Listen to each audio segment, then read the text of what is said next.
Bueno, buenas tardes.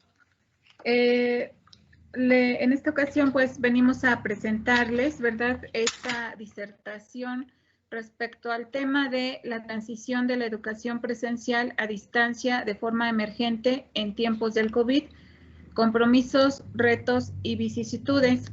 Lo presentamos por parte del Tecnológico Superior de San Martín Texmelucan, los compañeros, el contador Armando Arroyo Ruiz y el maestro Luis Ernesto Irigoyen Arroyo, junto con su servidora, ¿verdad?, la doctora Soledad Soto Rivas.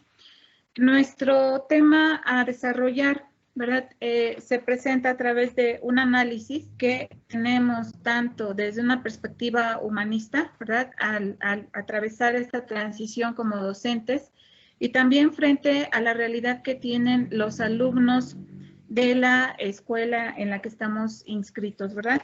Esto en un contexto latinoamericano, en donde pues más de 36 millones de estudiantes que estaban anteriormente en la modalidad presencial, nos trasladamos, al igual que más de 2 millones de docentes, nos trasladamos a esta modalidad a distancia, sin existir previamente una metodología como tal.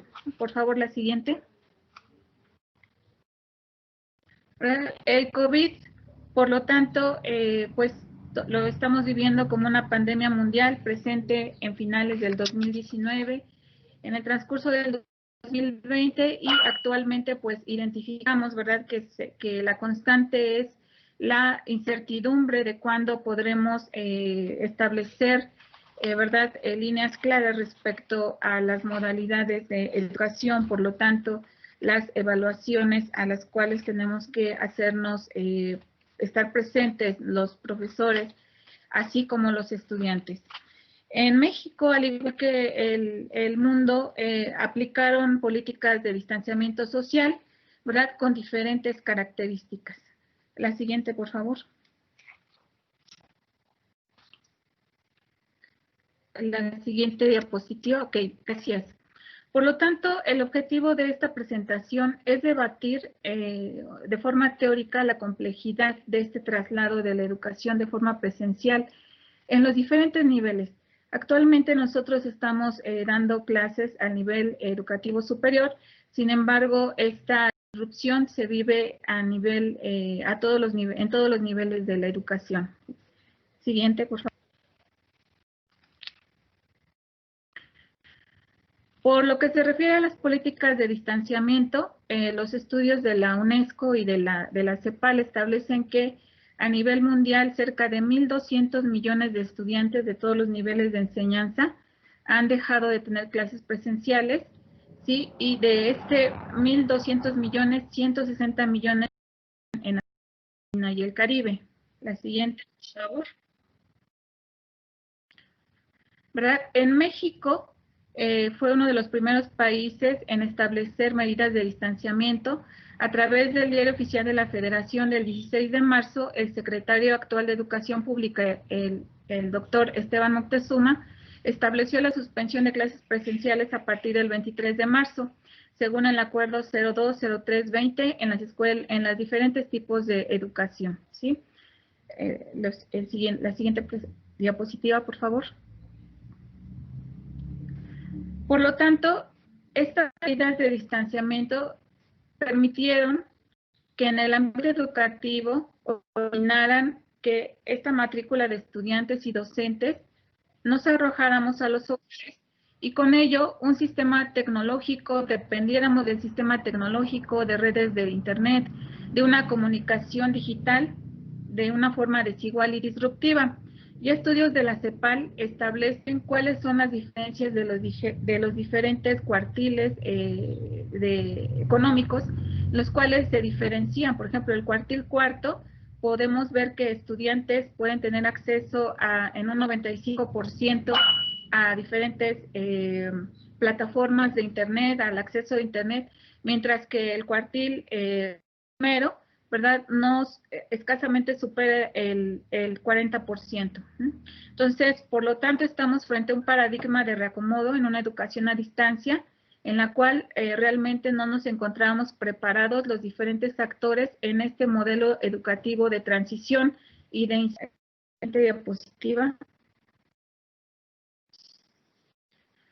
Y aquí podemos ver una tabla, ¿verdad? En la fuente la otorgó la Secretaría de Educación Pública, en donde se pueden observar que el total del sistema educativo considerado como modalidad escolarizada es de 36.518.712 estudiantes entre mujeres y hombres, ¿sí? En los diferentes sectores de la educación, desde educación básica, superior, media superior, así como determinados centros de capacitación para el trabajo.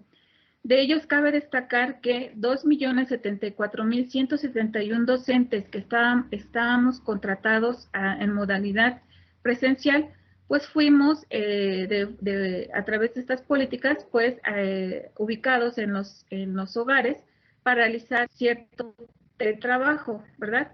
Que también los estudiantes, al hacer este traslado de forma eventual, ¿verdad? También tienen ciertas realidades que propician la necesidad de analizar este paradigma de educación, tanto como de evaluación. La siguiente, por favor. Este análisis resulta de diferentes tablas que publicaron la CEPAL y la UNESCO en julio y agosto del 2020. En ellos cabe destacar, por ejemplo, que en el contexto mexicano, al igual que otras regiones de Latinoamérica, se presentan desigualdades en el acceso de tecnología. Las condiciones socioeconómicas permiten analizar a través de cuartiles el acceso a dispositivos electrónicos. Por ejemplo, según datos de la CEPAL 2020, los estudiantes mexicanos de 15 años pertenecientes al cuartil cuarto, que es el más elevado, cuentan con un 60% con computadora personal, mientras que los estudiantes referentes al cuartil primero solo tienen un 11%. Por lo que se refiere al acceso de computadoras portátiles, los estudiantes pertenecientes al cuartil cuarto cuentan con un 78% de acceso, mientras que los estudiantes referentes al cuartil primero solo tienen un 13%. Por lo que se refiere al acceso de otros gadgets, como son las tablets, los estudiantes del cuartil cuarto tienen acceso a un 78% y los estudiantes del cuartil primero al 13%. La siguiente, por favor.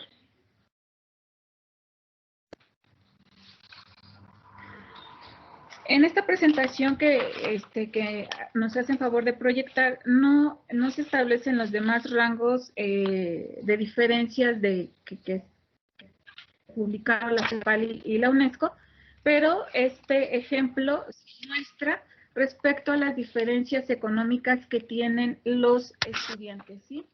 Otros estudios, de igual forma de la CEPAL, refieren que el desempleo generado en la pandemia del COVID también ha agudizado estas diferencias económicas y, por lo tanto, este acceso a la tecnología por parte de los estudiantes. Estudios propuestos por Corel, Vela y Grande refieren que existen, por lo tanto, 3 de desigualdad.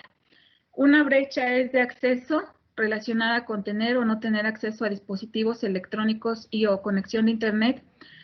O segunda brecha es la de uso, relacionada con el tiempo de uso y calidad de ya que existen hogares que sí tienen acceso, pero que se comparten. Otra brecha es la de competencias, relacionada con las competencias digitales del profesorado y del estudiantado. La siguiente, por favor. Sí, esta presentación es breve, sin embargo, cabe la discusión, ¿verdad? Que aún no desconocemos el resultado económico y la huella que dejará la pandemia del COVID-19 en los escenarios educativos y en diferentes escenarios.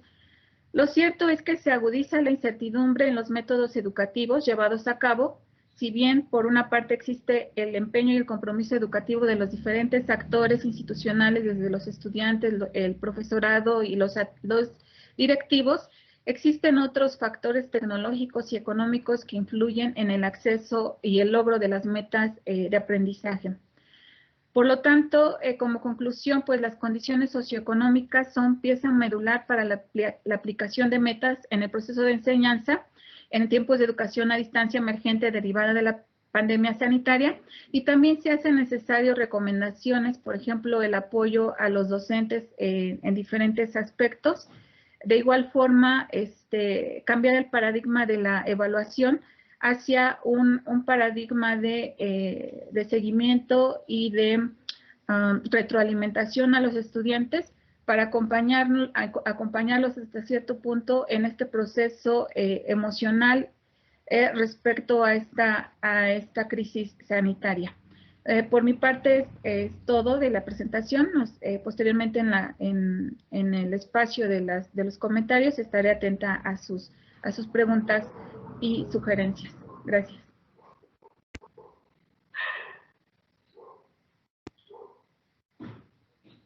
Bueno, pues abrimos la sesión de preguntas y respuestas. No sé si alguien quiera comentar algo. Por ahí veo al profesor Miguel Ángel a lo mejor quiere comentar algo. Igual la doctora Soledad Soto, no sé si tienen algún comentario. Le damos la palabra a la doctora Soledad. Adelante. ¿Quiere preguntar algo? Soy yo. Es que hace rato, precisamente por la cuestión de la tecnología, tuve que reiniciar mi máquina y para informar que ya estaba presente. Sí, gracias. Ok, muchas gracias. Bueno, pues parece que no tenemos preguntas, entonces continuamos con la siguiente